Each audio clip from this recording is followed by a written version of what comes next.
Israel ने Lebanon की राजधानी बेरूत में मंगलवार को हमला कर हिजबुल्लाह के टॉप कमांडर को ढेर कर दिया था।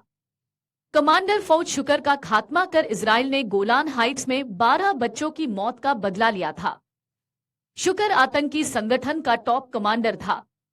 मारा गया कमांडर शुक्र गोलान हाइट्स पर रॉकेट हमले के लिए जिम्मेदार था। अब अपने कमांडर की मौत के बाद हिजबुल्लाह बौखला गया है। टॉप कमांडर शुक्र के मारे जाने से भड़के हिजबुल्लाह ने बृहस्पतिवार देर रात इजराइल पर दर्जनों रॉकेट हमले किए। हिजबुल्लाह की तरफ से किए गए रॉकेट हमलों का इजराइल की तरफ से भी माकूल जवाब दिया गया। इजराइल सेना ने भी जवाबी कार्रवाई में दक्षिणी लेबनान में हिजबुल्लाह के रॉकेट लॉन्चर पर हमला किया।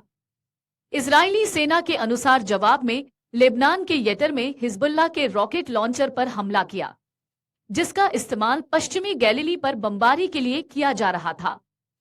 सेना ने कहा कि हमले में दागे गए कई रॉकेटों हवा में ही नष्ट कर दिया गया, जबकि कई खुले क्षेत्र में जा गिरे।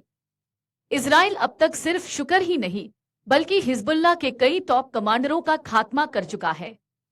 मारे जाने वालों में विसम ताविल, मोहम्मद नामेह नासिर भी शामिल है।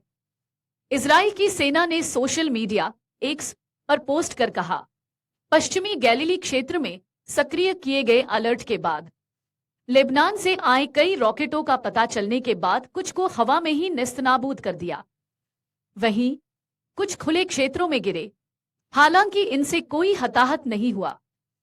हमास नेता इस्माइल हानिया और हिजबुल्लाह कमांडर शुक्र की हत्या के बाद पीएम बेंजामिन नेतन्याहू ने कहा कि इजराइल ने पिछले कुछ दिनों में दुश्मनों पर कठोर प्रहार किए हैं। इजराइल के हमले में हिजबुल्लाह कमांडर फुआद शुक्र के मारे जाने के बाद तनाव बढ़ गया था।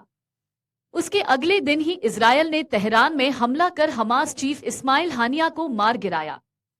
इन दोनों घटना के बाद बढ़ी हुई टेंशन और ज्यादा बढ़ गई है। अगर आप ये वीडियो YouTube पर देख रहे हैं तो हमारे चैनल को सब्सक्राइब करें और बेल आइकन को दबाना ना भूलें। अगर आप Facebook पर ये वीडियो देख रहे हैं तो हमारे पेज को लाइक करें।